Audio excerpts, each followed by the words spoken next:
Saya pergi ke Bogor, ditulis di depan pintu rumah orang, meminjami uang menambah musuh.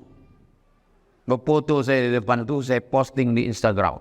Komen orang, betul. Bismillahirrahmanirrahim. Assalamualaikum warahmatullahi wabarakatuh.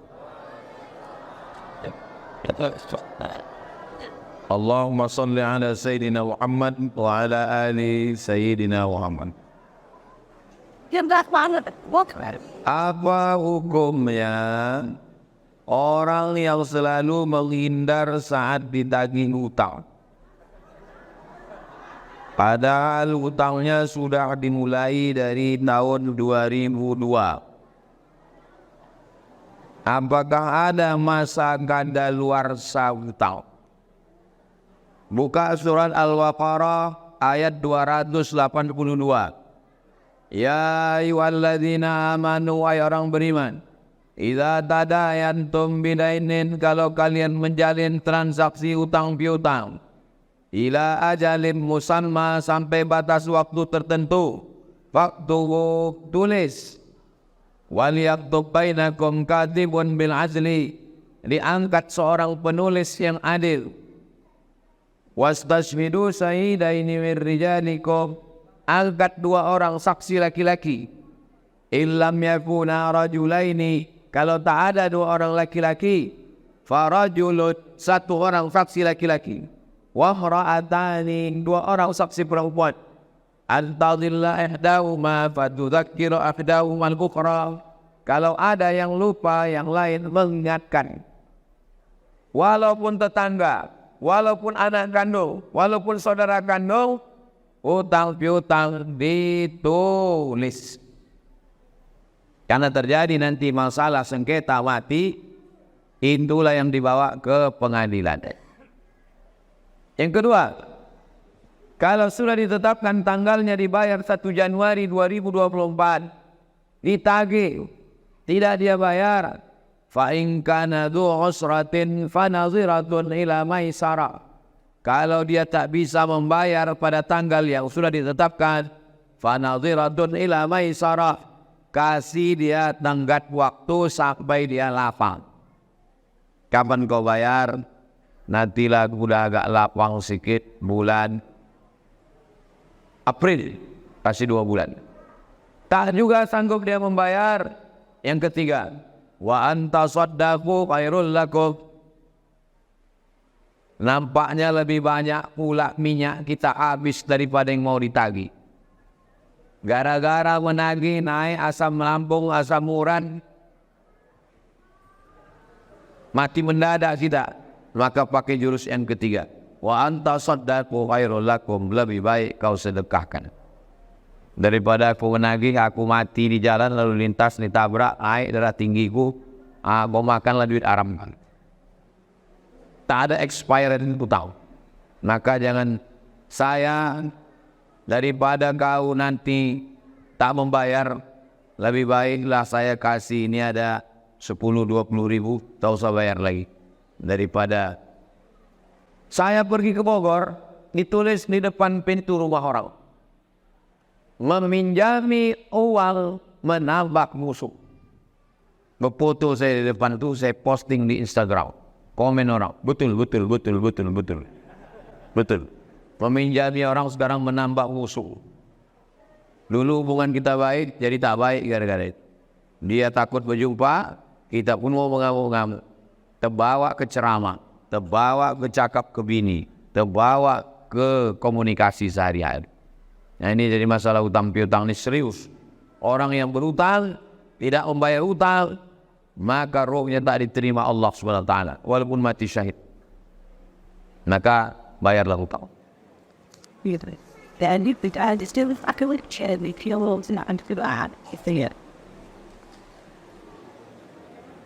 Setan apa yang menggoda laki-laki yang tak mau sholat ke masjid, padahal mereka sudah tahu keutamaan sholat berjamaah ke masjid?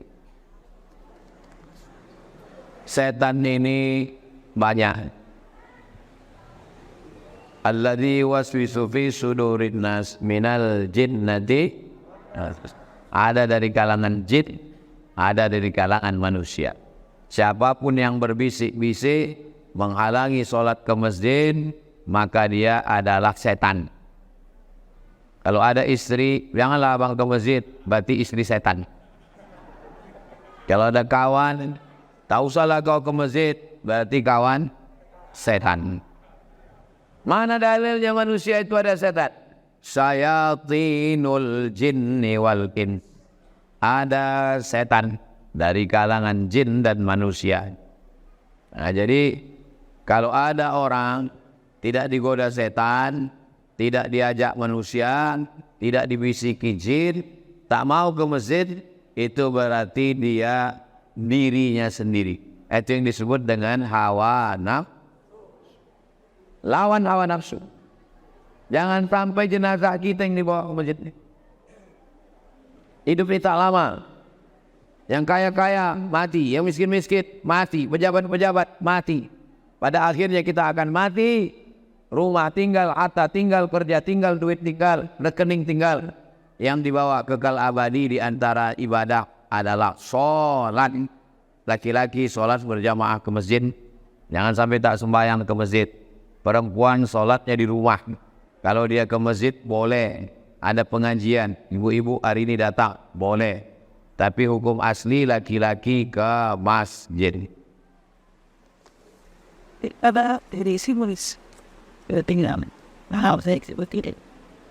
Tolong Ustaz jelaskan apa ajaran tarekat. Tarekat dari bahasa Arab, tariqan, artinya cara berzikir. Kebetulan yang meriwayatkan namanya Imam Abul Hasan Syazili, maka disebut dengan tarekat Syaziliyah. Kebetulan yang meriwayatkan namanya Syekh Abdullah Sattari, namanya tarekat Sattariyah. Kebetulan yang meriwayatkan namanya Syekh Baharuddin Naqsabandi, namanya tarekat Naqsabandiyah. Ada gurunya, mursyidnya. Kalau mau mengambil tarekat Naqsabandiyah di Medan, Sumatera Utara, pergilah ke kampung Syekh Abdul Wahab Rokan. Mursyid yang ke-13, namanya Syekh Dr. Zikmal Fuad. Beliau guru saya dulu di pesantren Darul Arafah di Laubakiri, Deli Serdang, Sumatera Utara. Kalau mau mengambil tarekat Naqsabandiyah di Rokan Hulu, di pesantren Darussalam, kepada Syekh Alaidin At-Tari. Beliau senior saya di Al-Azhar Kairo, Mesir. Datang ke sana, ambil baiat tarekat, nanti dibaiatkannya la ilaha illallah. Sebagaimana dia menerima dari gurunya, sampai ke Nabi Muhammad SAW, nanti bersuluk 10 hari. Menanamkan zikir isbat, zikir nafi isbat la ilaha illallah.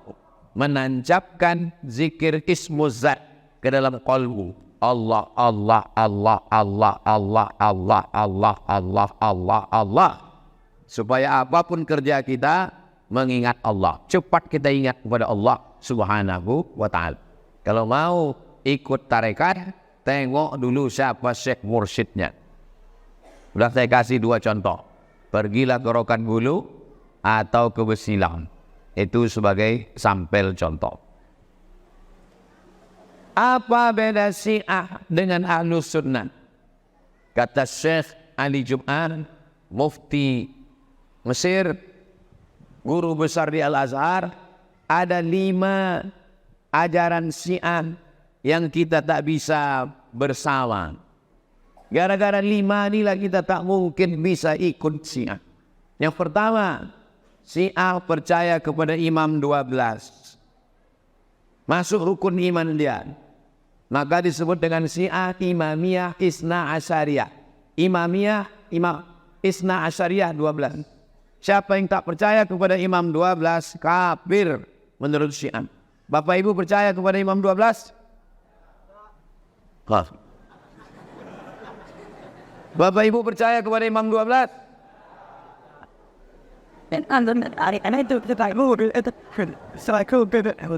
Yang percaya kepada Imam 12, angkat tangan. Berarti Syiah.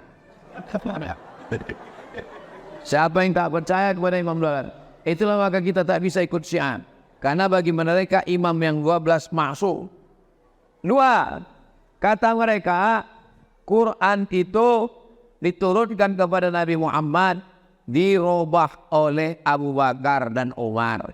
Sahabat Nabi yang lain setuju. Kata mereka Quran sudah dirubah-rubah. Sedangkan kita meyakini Quran itu terjaga, terpelihara. Inna nahnu nazzalna dzikra wa inna lahu lahafizun. 3, kata mereka setelah Nabi meninggal digantikan Ali. Abu Bakar, Umar merampas kepemimpinan Sayyidina Ali. Maka menurut mereka Abu Bakar kafir, Umar kafir, sahabat-sahabat Nabi itu kafir, kecuali beberapa orang yang tak kafir. Miqdad bin Aswad, Salman Al-Farisi, Abu Zar Al-Ghifari. Sedangkan kita meyakini sahabat Nabi adalah tidak kafir. Makanya selesai tarawih, Al-Khalifatul Awal Sayyidina Abu Bakrin Siddiq radhiyallahu an. Biasanya mimbar Ahlus Sunnah ditulis 4 sudut, Abu Bakar, Umar, Utsman, Ali. Biasanya ditulis di atas Abu Bakar, Umar kaligrafi, Abu Bakar, Umar, Utsman, Ali, untuk menunjukkan dia masjid Ahlus Sunnah. Ini jangan-jangan masjid Syiah.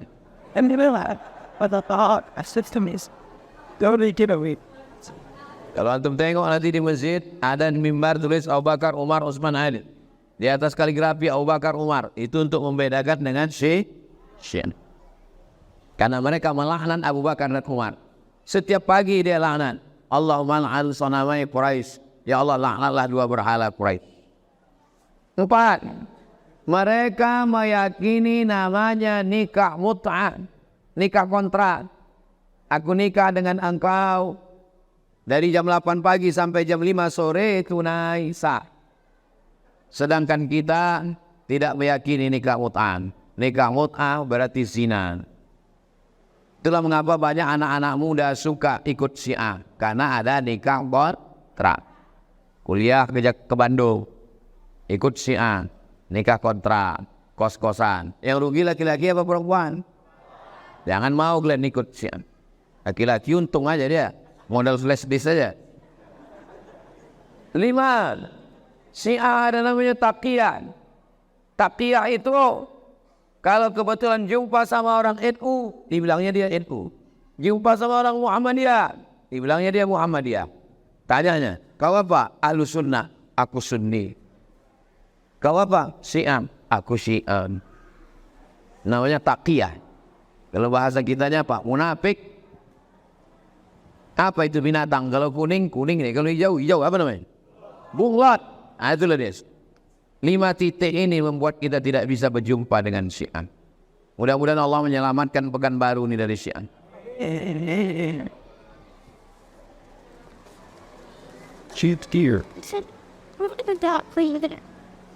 Bagaimana ketetapan Rasulullah mengenai sholat sunat rawatib setelah sholat subuh? Setelah sholat subuh, setelah sholat asar, tergelincir matahari, 3 waktu yang tidak boleh sholat. Karena 3 waktu ini dipakai oleh kafir musyrik menyembah Lata, Uzza, Manat, Ubal, Jibti, Daud, Naham. Boleh sholat sunat kalau ada sebab. Habis sholat subuh, masuk ke masjid. Sholat apa namanya? Tahiyatul masjid. Kenapa boleh? Karena ada sebab. Habis sholat asar, masuk jenazah. Jamaah, mari kita sholat jenazah. Boleh apa tak boleh? Boleh. Kenapa boleh? Karena ada sebab. Sholat subuh, lewat matahari tergelincir, lewat matahari terbit, lewatkan 12 menit. Jadi kalau sekarang subuh di Pekanbaru, maghrib di Pekanbaru jam 6.15. Berarti jam 6.15 subuh kita sudah boleh sholat sunat isyraq 2 rakaat. Setelah lewat matahari terbit, menjelang matahari tergelincir. Jadi kalau sholat zuhur jam 12.15, 15 menit sebelum azan tak boleh sholat, karena itu waktu dipakai menyembah, takut tasyabuh menyerupai orang musyrik jahiliyah. Tidak ada. Salat sunat rawatib 12 rakaat. Salat sunat rawatib 12 rakaat. 4 rakaat sebelum zuhur, 2 rakaat setelah zuhur, 2 rakaat setelah maghrib, 2 rakaat setelah isya, 2 rakaat sebelum subuh. 12 rakaat. Man shalla isnatai asyarata rakaat, siapa yang salat 12 rakaat bil yaumi wal laila, sehari semalam, bunya lahu bihinna baitun fil jannah, dibangunkan untuknya satu tempat dalam surga. 4 rakaat sebelum zuhur, tetap 2 rakaat satu salam, 2 rakaat satu salam. 2 rakaat setelah zuhur, 2 rakaat setelah maghrib, 2 rakaat setelah isya, 2 rakaat sebelum subuh. 12 rakaat. Adapun yang 6 rakaat itu bukan rawatib muakkad. Rawatib saja tapi tak muakkad. 2 rakaat sebelum maghrib, 2 rakaat sebelum asar, 2 rakaat sebelum isya. 2 rakaat sebelum maghrib, 2 rakaat sebelum asar, 2 rakaat sebelum isya. Tidak ada 2 rakaat setelah asar, tidak ada 2 rakaat setelah subuh. Itu yang salat isyraq, bukan ba'diyah subuh. Setelah terbit matahari, lewatkan 12 menit, ikut waktu maghrib. Jadi kalau bukan baru maghribnya 6.15, maka 6.15 subuh kita sudah boleh sholat sunat isyraq. And although we had eat not, when it's got up, they haven't eaten, it's nine. Mengapa suami lebih besar haknya kepada 2 orang tuanya dibanding istrinya? Suami lebih besar harta warisan. Lidzakari mislu hadzil unsayain. Kenapa lebih besar hak laki-laki? Karena laki-laki menanggung biaya nikah, mahar. Karena laki-laki yang menanggung nafkah istri, nafkah anak.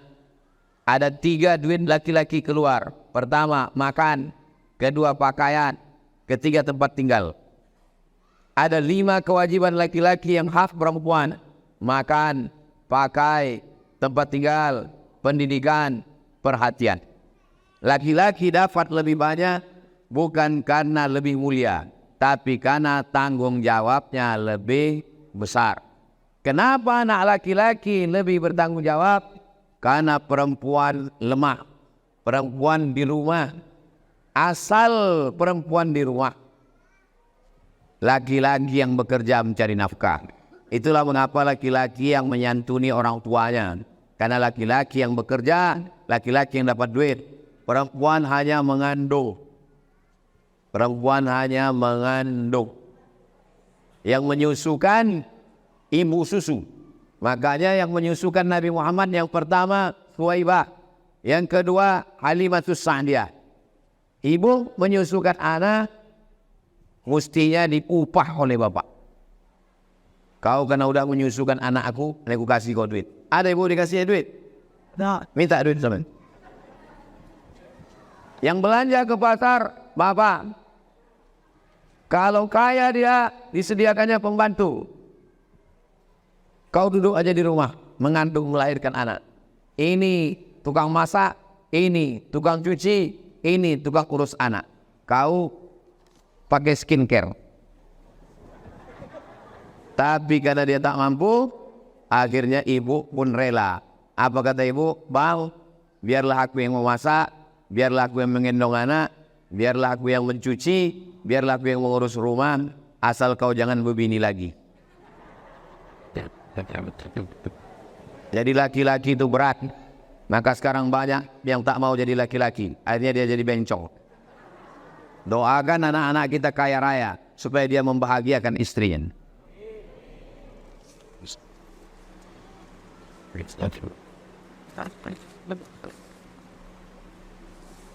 Habis. Itulah kaji kita pada siang hari. Mari kita sama berdoa kepada Allah supaya kita diberikan istiqomah iman dan Islam, keluarga kita sakinah mawaddah warahmah, anak-anak kita soleh dan solehah, matinya masuk surga bersama Rasulullah. Ala hadhihi niyah, untuk niat yang baik ini. Al-Fatihah. A'udzubillahi minasyaitonir rajim. Bismillahirrahmanirrahim. Alhamdulillahirabbil alamin. Ar-Rahmanir Rahim, Maliki Yaumiddin. Iyyaka na'budu wa iyyaka nasta'in. Ihdinas siratal mustaqim, siratal ladzina an'amta 'alaihim ghairil maghdubi 'alaihim waladdallin. Amin. Allahumma inna nas'alukal huda wat tuqa wal 'afafa wal ghina. Berikan kami hidayah ya Allah. Berikan kami menjaga diri dari yang haram. Berikan kami kecukupan dengan yang halal sehingga kami tak mencari yang haram. Rabbana ighfir lana dzunubana, ampunkan dosa kami. Wali walidaina, kedua orang tua kami. Wali azwajina, pasangan hidup kami. Wali dzurriyyatina, anak cucu keturunan kami. Wali masyayikhina, guru-guru kami. Wali man hadarana, semua yang hadir di majlis ini ya Allah. Allahumma ja'al hadzal balada baladan amina. Jadikan Riau bumi lajang kuning, baldatun thayyibatun wa rabbun ghafur. Allahumma dafa'ana al-ghala wal waba wal fasha wal riba wal zina wal munkar. Selamatkan negeri ini dari malapetaka, bencana, riba, zina, narkoba, perbuatan keji dan munkar. Allahumma akhtim lana bi husnil khatimah wa la taqtim alaina bi su'il khatimah. Allahumma ansur ikhwanana al-mujahidina fi Falastin. Tolong saudara kami yang teraniaya di Palestina ya Allah, di Rohingya, fi kulli makan, di seluruh penjuru dunia ya Allah. Allahumma jama'na ma'al habibil mustafa fi jannatikal ula. Matikan kami, satukan kami bersama Rasulullah dalam surga Jannatul Firdaus. Rabbana atina fid dunya hasanah wa fil akhirati hasanah wa qina adzabannar. Wa sallallahu ala sayyidina Muhammad wa ala alihi washabihi wasallam walhamdulillahi rabbil alamin. Taqabbalallahu minkum inna minkum taqabbal ya karim. Terima kasih segala perhatian, mohon maaf segala kesilapan. Wassalamualaikum warahmatullahi wabarakatuh.